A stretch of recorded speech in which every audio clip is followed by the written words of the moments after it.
பாருங்க இப்போ மோட்டர் மேலே வந்துட்டுக்குதா பாருங்க. அந்த சைடில் பார்த்தீங்கன்னா கல் எப்படி பிடிக்குது பூரா கல் போனதுங்க. இந்த கல் போட்டு அமைச்சுதான் மோட்டர் மேலே வரல பாத்தீங்களா. மோட்டர் வராத காரணம் என்னன்னா கல் போட்டு அமுத்துறது தான் பாத்தீங்களா.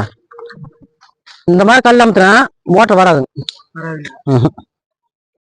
வணக்கம், என் பேரு சந்திரசேகரன். நம்ம காடு எங்க இருக்குன்னு பாத்தீங்கன்னா கேரளா பார்டர்ல கோவிந்தாவரம் பக்கத்துலங்க, கணபதிபாளையத்திலிருந்து கொஞ்சம் உள்ள காந்தி ஆசிரமத்துக்கு பக்கமா இருக்குதுங்க.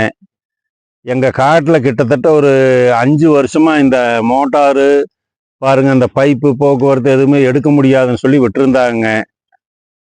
நாங்களும் விட்டுட்டோமுங்க. அப்புறம் எங்க நண்பர் மூலியமா நம்ம பேரு நாச்சிமுத்து அவர்களுடைய அறிமுகம் கிடைச்சதுங்க. இப்போ அவர் கூப்பிட்டு சொன்னேன். எனக்காக அவர் சத்தியமங்கலத்திலிருந்து வந்துங்க. சத்தியமங்கலத்துக்கும் பொள்ளாச்சிக்கும் கிட்டத்தட்ட ஒரு 100-120 கிலோமீட்டர் வித்தியாசம் இருக்குங்க.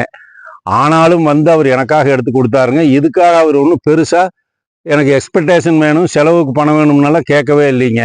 நீங்க விவசாயி, நாங்களும் பாடுபடுறவங்க, நீங்களும் நல்லா இருக்கணும், நானும் நல்லா இருக்கணுங்கிற ஒரே காரணத்துக்காக நான் எடுத்தாருனுங்க அப்படின்னு சொல்லி மனச்சந்தோஷமா எடுத்து கொடுத்துட்டாருங்க. இதுதான் மோட்டாருங்க. நான் வந்து நான் உங்களுக்கு பேசியே தீருவேன் அப்படின்னு சொல்லி அவருக்காக இப்போ நான் இந்த வார்த்தையை சொல்றேங்க. விவசாய மக்கள் அனைவரும் நாச்சிமுத்து அவர்களை கான்டாக்ட் பண்ணுங்க. Masaniamman borewell requirement company, Kunnathur. நீங்க அவசியம் ஒவ்வொரு விவசாயியும் அவரை கான்டாக்ட் பண்ணுங்க. அவருடைய நம்பரை வந்து கீழே டிஸ்கிரிப்ஷன்ல கொடுக்குறேங்க. நீங்க அதை பார்த்து அவருக்கு சப்போர்ட் பண்ணுங்க.